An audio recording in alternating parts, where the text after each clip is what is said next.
I want to start this video off looking at this research paper called Limo Less is More for Reasoning, and it was put out on February 5th, 2025.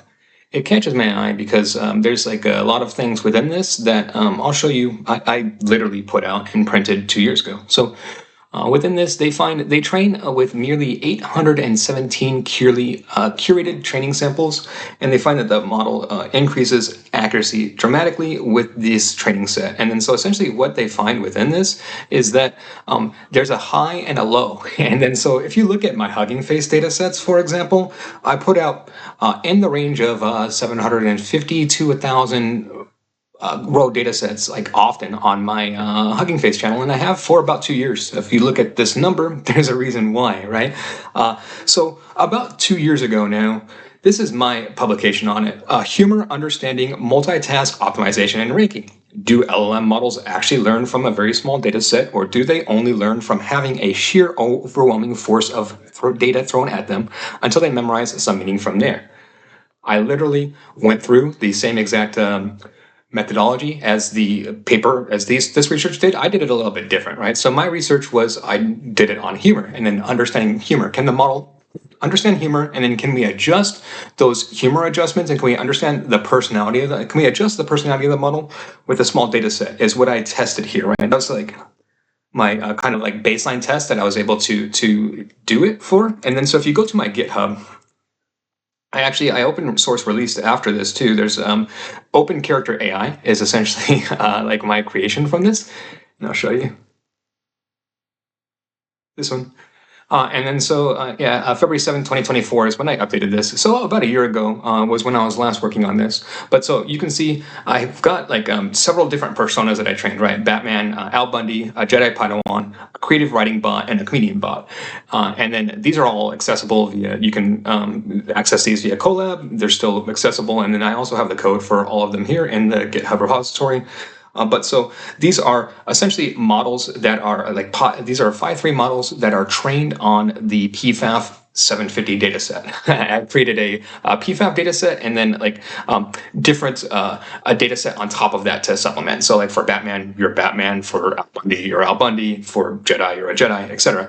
And I test essentially with PFAF and then with just that character training, right? And then so all of that research and all of this, what I can prove out, I documented this and published this on multiple levels, but essentially what I found out was exactly what this research paper says, right? That like my research pointed out that like below 700 is not as good, right? Like 500 is worse than like 700 or 750 or 1,000, but 2,000 is worse than 1,000.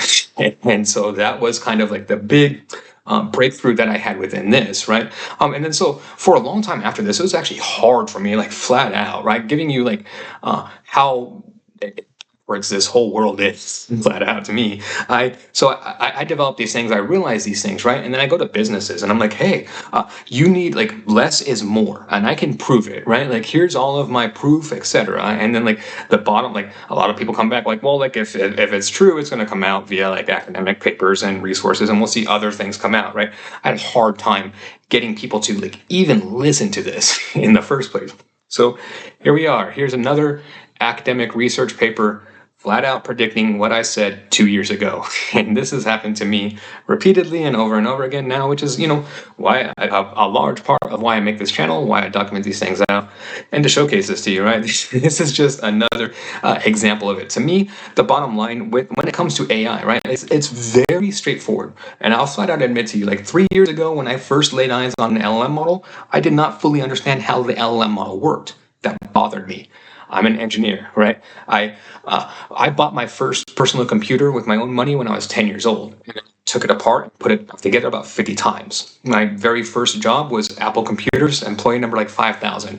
I was a laptop and desktop technician. Again, taking things apart and putting them back together, right? That's what I've been doing my whole entire life. And then so when I saw and first laid eyes on LM models, didn't know, like I couldn't take it apart and put it back together. That bothered me. So I researched all of these things until I could take it apart and put it back together. And then when I could do that, then I started experimenting with things like this, right? And then so for like let's say a year now, I have a very solid hypothesis as to what is going on behind the scenes with these models. And then rather than like, okay, I've published at this point lots of research, right? If you want me to publish, if you say that that's the thing, go at it, hit me up. I'll give you everything that I've ever published. But within that, like, no one cares.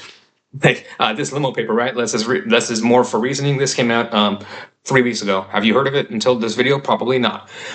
If it was a real world experiment, then you would hear of it, right? And then so I mean that's just honestly how I look these things out and practically break these down. Here's open character AI. More people have heard of open character AI, and it's got 10 stars as opposed to this humor document and all of my write-ups on it, which no one has ever commented on or experienced. But open AI is again the tangible thing, right? And like it's such a backwards disconnect when it comes to AI, and I don't know how to solve this gap overall, except for to point it out to you that when it comes to AI, like you're lying to yourself is the bottom line. Like right, like you want to think that Microsoft or OpenAI or someone has like they've figured out these things like so far ahead of everyone else, and there's like secret technology out there that exists, and just because flat out you don't want to take the work to understand the mathematics of it, you like the human perception within that is to mysticize things, right? Like if the human mind doesn't understand something, it instantly mysticizes it, and then that's where we are with from flat out with a lot of people with regards towards AI. They're mysticizing it, and so that's why I do this type of content, put this type of research out there, is to demystify it, right? If I can demystify these things, like if you think I'm an idiot, then cool, I'm an idiot, right? But I can do it, and I can go forth and demystify this. I can put out research at the top of this game, research that academic people are putting out a year or two later after I am, and this is happening repeatedly over and over again. So this is being done by an idiot, right? So then you should be able to do it as well. There you go. I'm giving you the tools to do it. I can't wait for you to publish my research and publish your own research and progress this further than I ever could. And so if you do that, like share it with me, I'll be happy to celebrate it with you. If you like this type of content, please like and subscribe. Thank you very much.